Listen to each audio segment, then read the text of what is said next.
I realized that at this point, I need to start making the template curve back in if I'm gonna follow my form and meet my shape requirement. It's very similar to adding a coil to make it go out. We're just gonna do the opposite and we're gonna make it go to the inside. So from here, I'm gonna score, and remember, I let this set up to leather hard, so I'm scoring a little bit more aggressively than I would if the clay was fresh. And I'm gonna score a little bit on the inside because when I lean this coil in, I want it to sort of rest on the inside of this, inside of the ledge. So I'm scoring a little bit below the top layer of the edge. I'm gonna dip in and get some water. I'm actually gonna paint on some wet slip because this clay is pretty set up. What I'm ultimately doing is making that top layer of clay back to a super soft feel. Not so much below it, just where I scored. And the reason why is clay sticks together better when you attach two things that are very similar.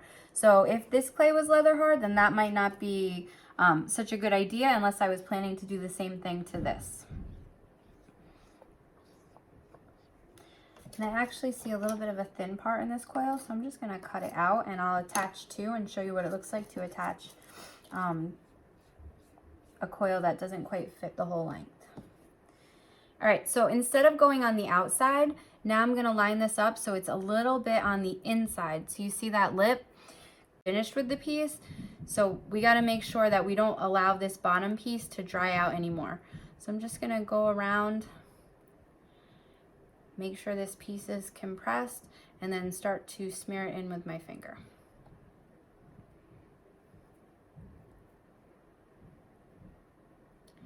There is, there's no right way to do this as long as you are achieving getting them stuck together. Sometimes my finger works better, sometimes my thumb works better. It just really depends on what I need to smooth and what finger fits in there best at whatever angle I can get it at.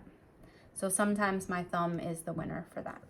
So I'm gonna go ahead and I'm gonna put this side on as well.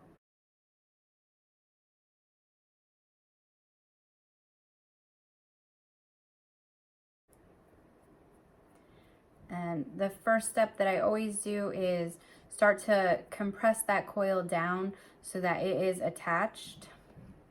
So that if I went to try and lift it, it's stuck there already, even though I haven't done any smearing. If you accomplish that, then you can be pretty confident that your coils will not ever come apart. If you don't make sure they're compressed really well, if you don't smear them together really well, there is a possibility that when I put your piece in the kiln, that it will separate at a point that is not connected very well. All right, so I'm just gonna take some time to make sure that this is smoothed together nice.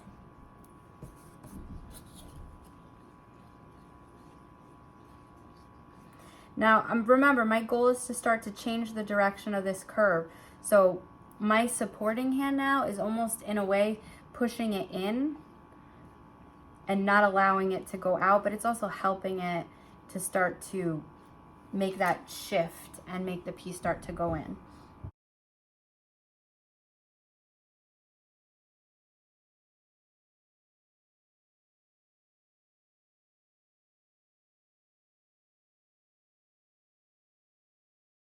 And then I'm gonna use my rib. Because this is my first one that I'm doing after it's set up to leather hard, I'm gonna really make sure that this one's attached.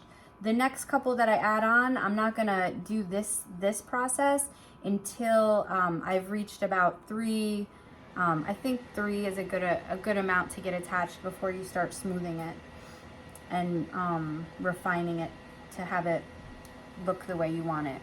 Why do I do it at this stage? Because when you're attaching something that's soft to leather hard, it's going to be harder to get that connection than, say, attaching fresh clay to fresh clay. So I spend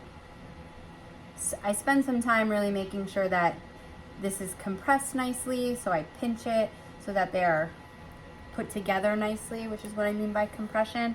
And that I get those lines gone where the leather hard clay meets the new fresh clay. Again, a ridge will probably happen. If you can see that ridge,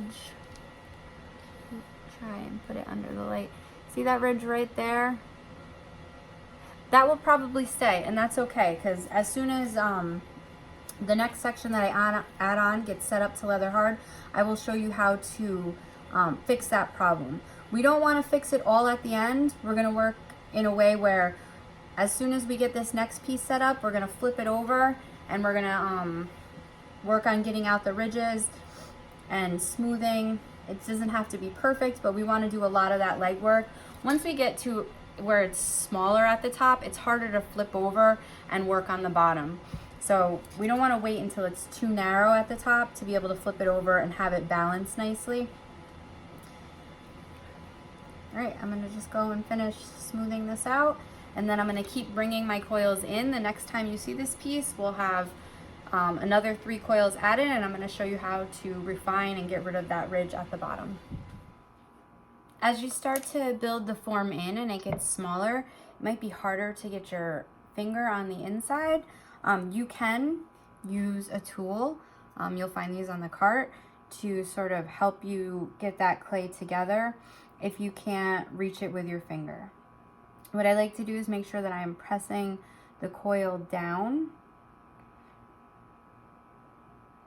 from the top as I am kind of taking clay from the last coil that I put on to get it smeared together.